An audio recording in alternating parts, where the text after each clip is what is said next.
Correct. అయితే గీత విషయానికి వచ్చేసరికి మామూలుగా విశ్వరూప సందర్శనం అక్కడికి వద్దాం.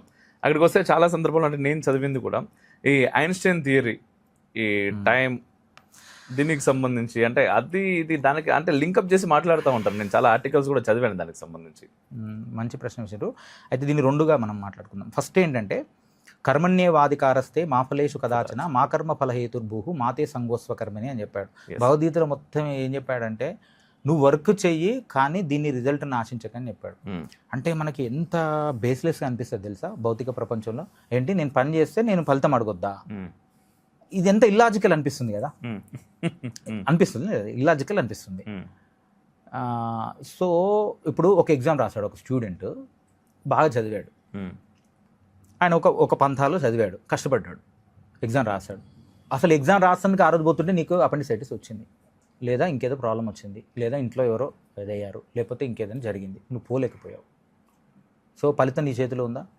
లేదు. పోనీ నువ్వు ప్రిపేర్ అయిన క్వశ్చన్స్ రాలేదు, ఒక్కోసారి జరుగుతుంది అలాగా, చాలాసార్లు జరుగుతుంది. నువ్వు ఏదో మూడ్లో చదువుతావు, ఏదో మూడ్లో అడుగుతారు వాళ్ళు, రాలేదు, దానికి ఏం చేస్తావు? నీ చేతిలో లేదు. ఒక్కోసారి ఎగ్జామినర్ దిద్దేది కూడా లక్షల మంది రాస్తే ఒక ఎగ్జామినర్ ఎవరో దిద్దుతారు, ఇంకొకరు ఎవరో కరెక్షన్ చేస్తారు. ఆయనకి ఇంట్లో ఏదో ఎక్స్పెక్టేషన్ అయి ఉండవచ్చు. ఒక మంచి హీరో, బాగా పెద్ద హీరో ముందు అంతా అడ్వర్టైజ్మెంట్ చేసి ఒక సినిమా నిలిస్తే నిజానికి ఆ సినిమా బాగుంటుంది కానీ అట్టర్ ఫ్లాప్ అవుతుంది. ఎందుకంటే ఎక్స్పెక్టేషన్ కి రీచ్ కాలేదు కాబట్టి. సో ఆయన అనుకుంటే నేను కష్టపడ్డా అంత మంచి స్టోరీ పెట్టినా అంటే నీ చేతిలో లేదు, అది లేదు. అది చెప్పడానికి ఎగ్జాంపుల్ నేను ఇదే ఒకరితో నేను చెప్పాను, అదే నువ్వు అద్భుతంగా రాస్తావు, ఖచ్చితంగా అద్భుతంగా, నేను అద్భుతంగా ఇంత రాసిన తర్వాత కూడా వాడికేమో అంత మార్కులు వచ్చినాయి, వాడు చదవడం నాకేంది అసలు వాడికంటే తక్కువ వచ్చినాయి అని మనం అనుకుంటాం. అనుకున్నది నేను అక్కడ దిద్దటోడి అంటే ఇక్కడ మీరు అన్నట్టుగా ప్రతి పాయింట్ ఉంటుంది. కేవలం నువ్వు చదివి రాయటం మాత్రమే కాదు, మిగిలిన చాలా ఫ్యాక్టర్స్ అన్నీ ఉంటాయి. సో కర్మణి ఏవ అధికార అస్తి, నీ కర్మలను చేయుటే అందే ఉంది కానీ వాటి ఫలితం మీద లేదనేంత బోల్డ్ స్టేట్మెంట్ 2 లైన్లో చెప్పి పడేస్తే ఎంతమంది కష్టపడుతున్నారు, ప్రిపేర్ అవుతున్న వాళ్ళు అందరూ రివల్ట్ అవుతారు కృష్ణుని మీదకి అని చెప్పి. ఆయన ఏం భయపడలేదు, ఎందుకంటే అది సత్యం కాబట్టి. అది ఎట్లా సత్యం అంటే ఇవి చిన్న చిన్న ఎగ్జాంపుల్స్. నేను బాగా ఆలోచించాను అసలు ఏమై ఉండొచ్చు, ఎందుకు ఇది అని. ఎందుకు అంటే నాకు అనిపించింది ఏంటంటే ఇప్పుడు నా మాస్ వెయిట్ 72 కిలోలు అనుకోండి, 72 కిలోలు అంటే ఇంటూ 10⁻15 సెల్స్ ఉంటాయి నాకు. ప్రతి సెల్ కూడా ఒక ఇండిపెండెంట్ యూనిట్ అండి, దాన్ని తక్కువ అంచలేదు, దానిలో చాలా కార్యక్రమాలు జరుగుతుంటాయి. ఒక సెల్లు ఇప్పుడు ఇక్కడి నుంచి లేసి నా ఇంటికి పోవాలనుకుంటుంది, పోతుందా సెల్? పోతుందా? పోలేదు కదా సెల్. నేను అనేటోడు ఒకడు ఉన్నాడు ఇక్కడ, పురుషోత్తం అనేటోడు, ఆడలే అనుకుంటే ఈ సెల్లులన్నీ వెళ్ళిపోవాలి. ఆ పురుషోత్తముడు ఆ విశ్వరూపంలో మాట్లాడినటువంటి విశ్వరూప సందర్శనలో చూపించిన పదార్థం అది. నువ్వు నేను వీళ్ళు అందా కూడా ఈ కణాలు, సెల్స్. విశ్వ సంకల్పం నడుస్తుంది ఇప్పుడు కూడా. నేను సెల్లు నుంచి సంకల్పం చేసి నా ఇంటి పోలే అంటే అందుకని నువ్వు సంకల్పాలు కూడా చేయకూడదు యాక్చువల్గా. ఒకవేళ చేసినా ఎందుకు సక్సెస్ అవుతావు అంటే విశ్వ సంకల్పంతో నువ్వు చేయగలగాలి. అలాంటి సంకల్పాలే లింకప్ అయిన వాడి గెలుస్తాయి. అది విశ్వరూప సందర్శన యోగం.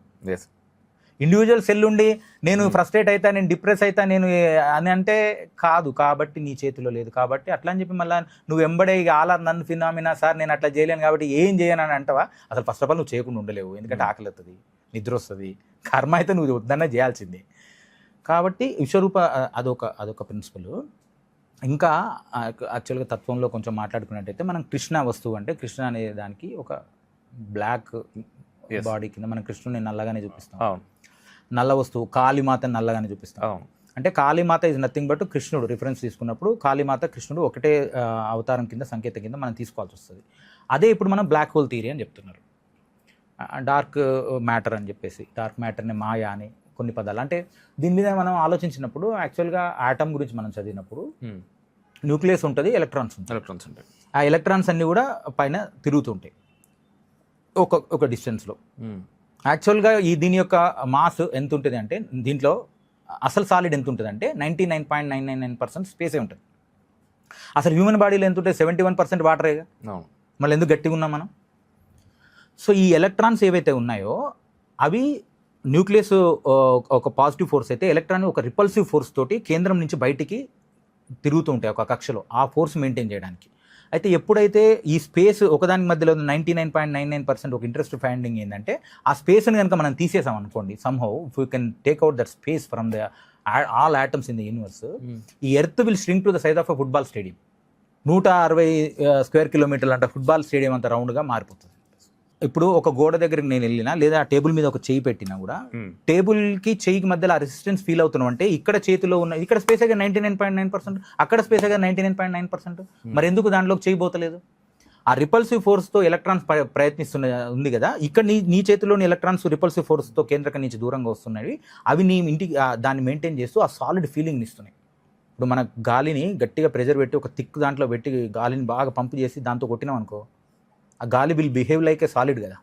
అట్లనే ఇది కూడా ఇది అనమాట. విశ్వరూప దాంట్లో కూడా ఏంటంటే ఈ ఈజ్ MC స్క్వేర్లో energy is mass, matter doesn't exist అంటారు. ఇప్పుడు మోడర్న్ సైన్స్ ఏం చెప్తుందంటే మ్యాటర్ ఈ రూపంలో ఎగ్జిస్ట్ అవుతుంది, బ్రహ్మ సత్యం జగన్ మిథ్య అన్నాడు. సత్యస్య సత్యం బ్రహ్మ. ఇప్పుడు ఇది లేదా అంటే పూర్తిగా లేదని కాదు, కానీ అది కాదు, ఇల్యూజన్ అంటాడు. ఇప్పుడు నీకు కనబడుతున్న సమస్త సృష్టి కూడా మోడర్న్ సైన్స్ ఏం చెప్తుందంటే అది కాదు. మొత్తం ఎలక్ట్రాన్ మైక్రోస్కోప్ పెట్టి చూసినాం అనుకో, మొత్తం ఎలక్ట్రాన్సే కనబడతాయి. నైనం చిందంతి శస్త్రాన్ని నైనం దహతి పావక నా చిన్నం క్లేదేంతి ఆపు నా శోషేతి మారుతా. ఎక్కడంటే నువ్వు ఇప్పుడు ఒక కత్తి పట్టుకొని వచ్చి పొడి చేస్తున్నాడు, వీడు పొడిచేవాడు పొడుతున్నాడు కత్తి, ఇందులోనే ఎలక్ట్రాన్స్ ఉన్నాయి. అల్టిమేట్గా ఇంకా ఫైన్ పార్టికల్ అంటే ఫోటాన్. దీంట్లో ఫోటాన్స్ ఉన్నాయి, దీంట్లో కత్తిలో ఫోటాన్స్ ఉన్నాయి, అవతల ఫోటాన్స్ ఉన్నాయి. ఏ ఫోటాన్స్ ద్వారా ఏ ఫోటాన్స్ చంపుతున్నాయో తెలిస్తే అప్పుడు నయనం చింతం తీసేస్తారని అర్థమవుతుంది మనకి. నయనం దహతి పావక. ఇంకెట్లా అవుతుంది? ఎవరిని కాలుస్తారు, ఎవరెవరిని చేస్తారు అనేది అది విశ్వరూప సందర్శనంలో కనుక మనం దర్శించగలిగే స్థితికి మనం వెళ్ళగలిగినప్పుడు చెప్పబడిన విశ్వరూప సందర్శనం. దాంట్లో ఈ MC స్క్వేర్లో ఎనర్జీ మాస్ కదా. ఇప్పుడు పలానా బాల్ ఉంది నా చేతిలో, ఈ బాల్ని నేను ఎనర్జీగా కన్వర్ట్ చేస్తే ఎంత ఎనర్జీ కావాలంటే గింత బాల్ అంటే గింత ఎనర్జీ కావచ్చు. కానీ C² కలపడం ఏంటి? మాస్కి C² కలిపితే కానీ అంత ఎనర్జీ వస్తుంది. అంటే C² అంటే ఎంత? కాంతి వేగం అంత అన్ని రెట్లు 3 × 10⁸ ఉంటుంది. అన్ని లక్షల రెట్లు చేస్తే కానీ మాస్కి ఎనర్జీకి ఈక్వల్ చేయలేకపోతున్నాం. అంటే ఎలక్ట్రాన్స్ కేంద్రకం నుంచి ఉంటున్నాయి కదా, ఈ రూపం తీసుకుంటున్నాయి కదా ప్రతి ఒక్క పదార్థం, దాని యొక్క అటామిక్ నెంబర్ రావడం వల్ల దానికి ఒక రూపం వచ్చింది. దాని యొక్క కెమికల్ సంయోజనాల ద్వారా అణువులు ఏర్పడ్డాయి, అణువుల ద్వారా పదార్థాలు ఏర్పడ్డాయి. ఆ యొక్క మెయింటైన్ చేస్తున్నటువంటి శక్తి ఎంత శక్తి చూడండి. ఆ శక్తి ఇప్పుడు మనం అమ్మవారిని వర్షిప్ చేసే శక్తి అదే నిలబెడుతుంది చైతన్యం ద్వారా, మాయ శక్తి ద్వారా ఎంత ఏర్పడింది అని చెప్పేసి. లేకపోతే నేను ఎలక్ట్రాన్స్ నాకేం శక్తి అవసరం లేదు, అంత శక్తి అవసరం లేదంటే వచ్చి కేంద్రకంలో పడతాయి. కేంద్రకంలో పడితే మొత్తం ఇంత డార్క్ మ్యాటర్ అవుతుంది, ఇంత అవుతుంది యూనివర్స్ అంతా కూడా. అది మెయింటైన్ చేస్తున్న శక్తి ఏదైతే ఉందో అంత తీవ్రమైనటువంటి శక్తి అన్నట్టు. అది మామూలు శక్తి కాదు, అది మనకున్న లిమిటెడ్ శక్తితోనే మన శక్తి అంటున్నాం. అందుకే ఆధ్యాత్మిక సాధనలు చేసేవాళ్ళు కానీ, ఉపాసనలు చేసేవాళ్ళు కానీ ఆ శక్తిలోని ఏదో కొన్ని కోట్ల ఫ్రాక్షన్ని పొందితే కూడా వాళ్ళు గొప్ప సోల్స్ అయిపోతారు, గొప్ప శక్తివంతులు అవుతారు.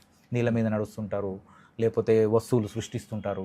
ఇవన్నీ చిన్న డిస్కషన్ ఏంటంటే వస్తువులు సృష్టించడం ఇవన్నీ ట్రిక్ ద్వారా కూడా చేయొచ్చు. ట్రిక్ ద్వారా చాలా మంది చేస్తుంటారు. ఆదిదాస్ టీషర్ట్ రాగానే డూప్లికేట్ ఎప్పుడే వస్తుంది కదా. అంటే మూలం ఉంటేనే డూప్లికేట్ వస్తుంది. ఇప్పుడు చైన్ తీశాడు ఒక ఆయన, విభూతి తీశాడు ఒక ఆయన, లింగం తీశాడు ఒక ఆయన. ఆలోచన ఎందుకు వచ్చింది ఆయనకి? ఎవడో తీసిన వాడు ఉంటేనే కదా. ఆదిదాస్ టీషర్ట్ ఉంటేనే కదా డూప్లికేట్ వస్తుంది. మంచి వాచ్ పెడతారు, అది ఏమంటారు కదా, రోల్స్ అదే కంపెనీ ఉంటాయి కదా, అలాంటి కంపెనీ వాచ్ ఒకటి వస్తే ఎంబడే సెకండ్ పీస్ వస్తుంది కదా. అంతే కదా. అట్లా వచ్చింది అంటే మూలం ఏదో ఉన్నది కదా. ఇంతకుముందు అలా చేశారు ఈ భూమి మీద ఎక్కడ పుట్టని హైదరాబాద్లో ఉండి కాశ్మీర్లో పుట్టే యాపిల్ పండు ఇక్కడికి అప్పటికి ట్రాన్స్పోర్ట్ కాకముందుకు పుట్టించిన వాళ్ళు ఉన్నారు. అంటే ఎలా సాధ్యమా అని అంటే ఒకసారి నీకు పరమాణువు యొక్క తత్వం తెలిసిన తర్వాత, ఎలక్ట్రాన్ యొక్క తెలిసిన తర్వాత, ఇప్పుడు సపోజ్ గోల్డ్ ఉంది, గోల్డ్కో 72 79 అటామిక్ నెంబర్ ఉంటుంది. ఎలక్ట్రాన్స్ అయితే అంతటా అవైలబుల్గా నీకు మూల పదార్థం అయితే ఉంది. ఎలక్ట్రాన్స్ ఉన్నాయి, ప్రోటాన్స్ ఉన్నాయి, న్యూట్రాన్స్ ఉన్నాయి, ఫోటాన్స్ ఉన్నాయి, అన్ని ప్రకృతిలో ఇక్కడ అన్ని అవైలబుల్ ఉన్నాయి. నీకు ఒకవేళ శక్తి వచ్చి, ఇప్పుడు మీరు సడన్గా సీఎం అయ్యారండి, మీకు శక్తి వచ్చింది, ఆడ గవర్నమెంట్ ల్యాండ్ ఉంది, ఒకటి ఆక్యుపై చేస్తున్నాడు, తీసుకొని నువ్వు గవర్నమెంట్కి చేపేయగలుగుతావు, మీరు మంచి చేపగలుగుతారు. అంటే మీకు ఆ శక్తి వస్తే సాధ్యమైంది కదా. ఇంతకుముందు సాధ్యం కాదు కదా. అది ఇంతకుముందు నేను పోతే పక్కింటి పోయి గొడవ పెడితే తన్నులు పడతాయి, కొడతాడు.